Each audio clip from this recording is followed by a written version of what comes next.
fala tudo junto, né? De todas as etapas juntas. Aqui vem as explicações que foram feitas lá no início, agora vem nos artigos separados, ok? Então vamos dar uma recapitulada aí. Bom, vamos lá. Artigo 29 vai falar do quê? A educação infantil, tá?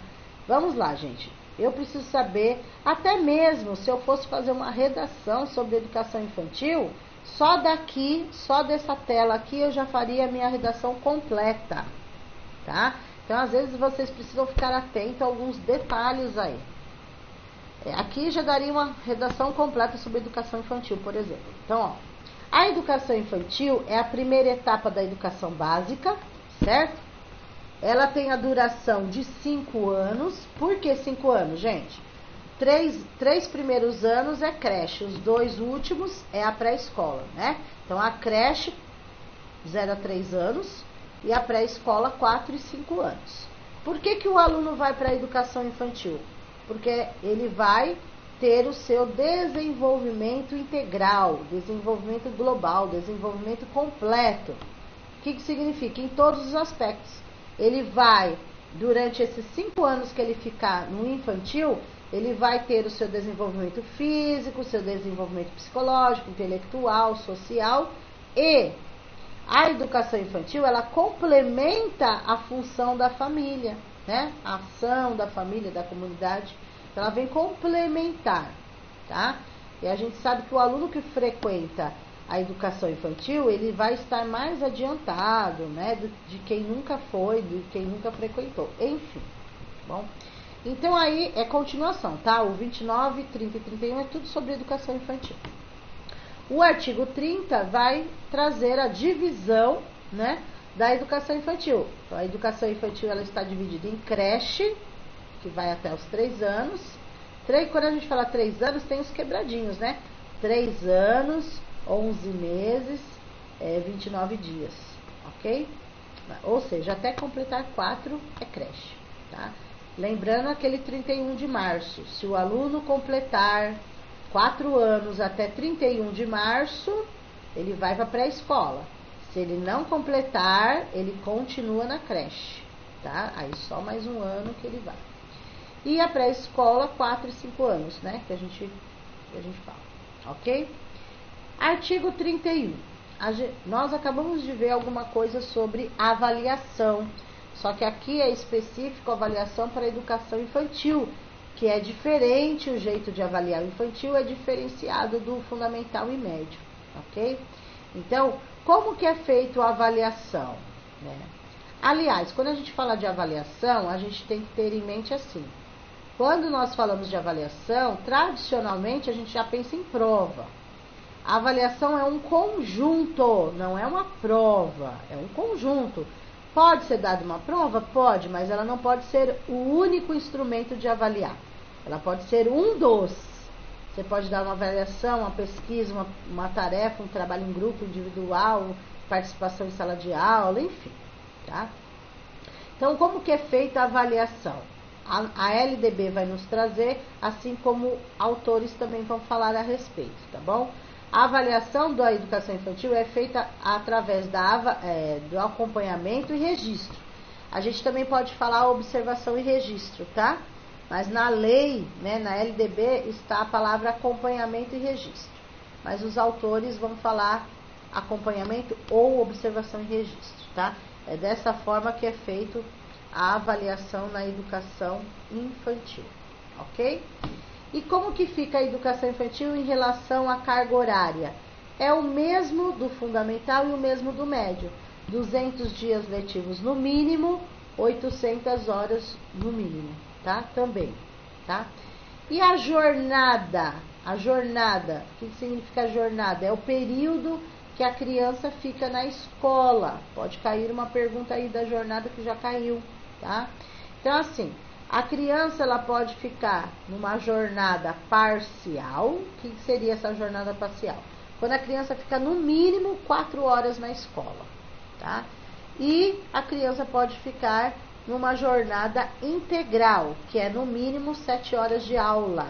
Não caia na pegadinha. Teve a pegadinha do concurso passado que caiu mínimo 3 horas de aula. Não existe nem no infantil, nem em lugar nenhum, mínimo 3 horas de aula, tá? O mínimo é 4, se for parcial, no mínimo 7 se for integral. Então aqui, quando fala de jornada, vamos fazer uma associação. 4 horas de aula, normalmente quem é que fica do infantil? Os alunos de 4 e 5 anos que estão na pré-escola ficam nessas 4 horas de aula, no mínimo, tá? E a jornada integral, normalmente quem fica do infantil? A creche. A creche tem mais tempo de aula, tá? Porque é creche, etc e tal. Então, eles podem perguntar para vocês quais são as jornadas existentes na educação infantil. Então, são 2 jornadas.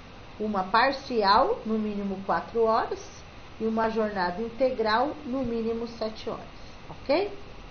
Depois, na 4, é sobre a frequência que eu falei no começo, tá? A frequência do fundamental e do médio, que eu havia falado, 75%. Já da educação infantil, 65%. Que antes era 60%, agora é 65%. Precisa ficar bem atento nas coisas que vocês pegam para estudar, às vezes não está atualizado, ok? 5. Expedição de documentação que permita atestar os processos de desenvolvimento e aprendizagem da criança. Toda vez que a gente fala do infantil, vamos lembrar das palavras cuidar e educar, que a BNCC vai trazer para vocês, os autores também vão trazer. Falou em educação infantil, já lembrem de cuidar e educar, que caminham juntos. A criança vai para a escola para ser educada e cuidada, as 2 coisas. E ela aprende e se desenvolve brincando e interagindo, ok? Então, assim, como que é feito? Tem avaliação e daí tem que colocar um documento, né? Então, tem uma ficha que vai será preenchida de cada aluno. Quando vocês estiverem lá na prefeitura, vocês vão ver. É uma ficha para cada aluno que vocês vão ter que colocar o progresso do aluno em todas as áreas. Como ele está nessa área, como ele está nessa, como ele se desenvolveu nessa e assim por diante. Então, precisa ter esse documento que fale tudo sobre a criança, o seu desenvolvimento e sua aprendizagem, aluno por aluno, ok? Então essa é basicamente a parte da educação infantil. Se eu tivesse que fazer uma redação, por exemplo, aqui, olha, sobre educação infantil, só aqui já fecharia, tá? Vamos fazer um teste aqui rapidinho, ó. Introdução, parágrafo único. A educação infantil é a primeira etapa da educação básica em que o aluno se desenvolve integralmente até os 5 anos. Ela está, aí tá, desenvolvimento. Está dividida em creche, que corresponde de 0 a 3 anos, e pré-escola 4 e 5. Segundo a LDB, né, ou segundo a legislação federal, a avaliação da educação infantil é feita através do acompanhamento e registro, cuja carga horária correspondente 200 dias e 800 horas, né, a jornada, a frequência, enfim. Aí terminaria com uma conclusão aí, né, sendo assim, com o objetivo para que a criança tenha o desenvolvimento e aprendizagem de qualidade, etc. Tá? Só para vocês terem uma ideia, que assim, gente, muitas coisas que nós estudamos na LDB, vocês podem, não a LDB, muitas coisas que nós estudamos em tudo, né? Nas leis, em autores, vocês podem tirar muita coisa, muitas ideias para montar uma redação, tá? É só dando um toque aí para vocês, ok? Continuando. Então, o artigo 29, 30 e 31 cai na prova de concurso de vocês, tudo bem? Vamos lá. O artigo 32 é sobre o ensino fundamental, tá? Ensino fundamental. Então, o que pede? Vamos lá. O ensino fundamental é a segunda etapa da educação básica, tá? O ensino fundamental, ele é obrigatório, tá? Ele corresponde a alunos de 6 a 14 anos, tá? O aluno tem a duração de 9 anos, porque é do 1º ao 9º ano, o ensino fundamental. Na lei eles não dividem anos iniciais e anos finais, eles colocam fundamental inteiro, ok? Inicia-se o ensino fundamental, os alunos a partir de 6 anos, tá? Lembrando que só pode fazer a matrícula conforme a lei se o aluno tiver completado 6 anos até 31 de março, não é 30. Não caiam nas pegadinhas da VUNESP, que eles vão colocar lá para vocês. Julho, vão colocar 30 de março, que é uma pegadinha, né? Porque é 31 de março. Vão colocar agosto, vão colocar abril. Não, só existe 31 de março, mais nada, ok? Vamos lá, continuando. E o ensino fundamental é para dar uma continuação, né? Na etapa do infantil. Então, é uma continuidade, só que mais complementar, ok? Então, o que se espera do ensino fundamental? O que a lei determina? Vejam aí, quando eu falei do ensino o básico, né? Que eles pedem o mínimo de qualidade, vejam qual seria esse mínimo, tá? O desenvolvimento da capacidade de aprender, tendo como meios básicos. Então, é o básico. Vejam, o aluno vai ficar 9 anos no ensino fundamental. Então, espera que ele saia pelo menos com o básico, tá? Lógico, é só isso? Não, é muito mais do que isso. Porém, pelo menos o básico a lei está determinando, tá? Então, o que seria para eles o básico? Que o aluno saia com o domínio da leitura, da escrita e do cálculo, tá? Seria o mínimo possível aí que o aluno chegue no 9º ano sabendo ler, escrever, calculando, interpretando um texto, produzindo um texto, enfim. Fora isso, também ambiente natural e social, né? Que vai entrar, ambiente natural e social, que eu não grifei aí, e sistema político. Tecnologia, artes e valores. Então, assim, além do domínio da leitura, da escrita e do cálculo, que entra português e matemática aí, espera-se que o aluno também se desenvolva, né, aprenda sobre o ambiente natural, social e sistema político. Essa parte aí entraria as disciplinas de ciências, história e geografia. Além disso, dessas disciplinas também vai entrar que ele desenvolva, que ele compreenda tecnologia, artes, valores, tá? Quando eles colocam tecnologia, gente, não é tecnologia que eles falam assim, aprender a usar um computador, não é nem isso. É que você integre a tecnologia nas disciplinas que você dá, né? O uso da tecnologia, o uso, por exemplo, do computador nas suas aulas, tá? Uma atividade de português, uma pesquisa de matemática, enfim, ok? Também se desenvolve em artes e também, principalmente, na questão de valores, respeito, ética, cidadania, direitos e deveres, enfim, tá? Que está complementando aí na 3. Veja, formação de atitudes e valores. Então, o que se espera de um professor no ensino fundamental?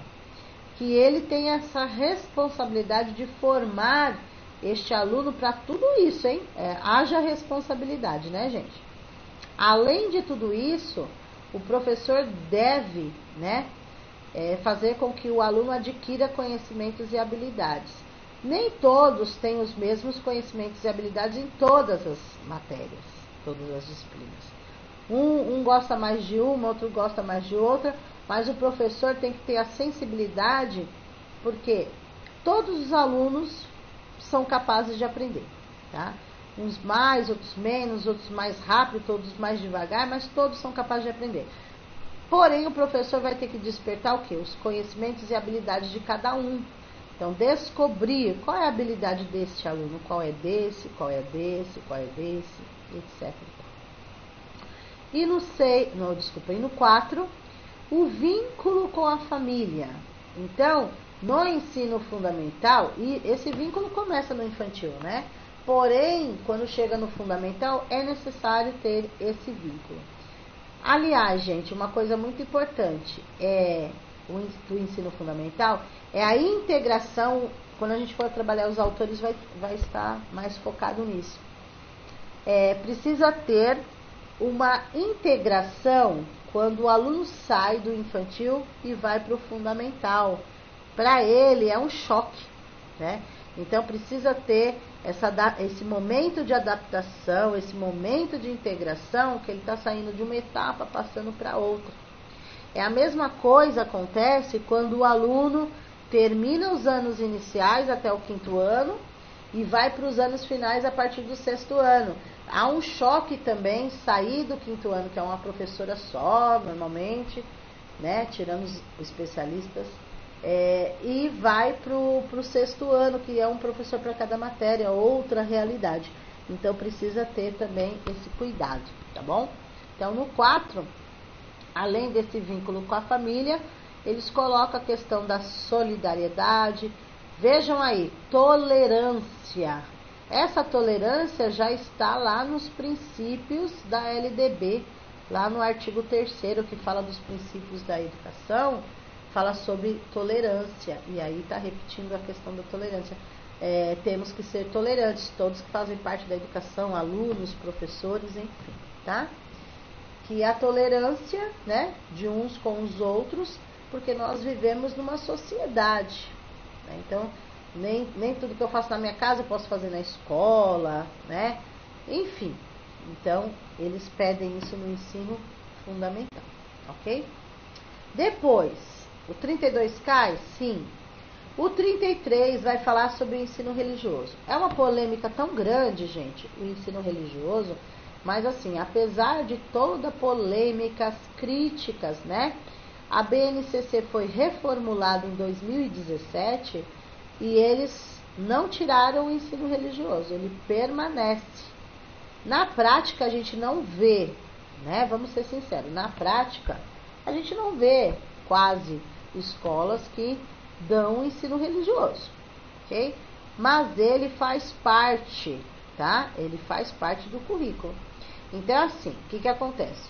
O ensino religioso, ele é obrigatório o governo oferecer, está na lei. Só que a matrícula é facultativa, tá? A matrícula é facultativa. Então, o aluno, né, ele vai fazer se quiser fazer essa disciplina a mais aí, tá bom? Então, o ensino religioso, ele é uma disciplina, tá bom? Só que a matrícula é facultativa. Ele faz parte integrante da formação básica, está lá na base comum, porém, a matrícula é facultativa, tá?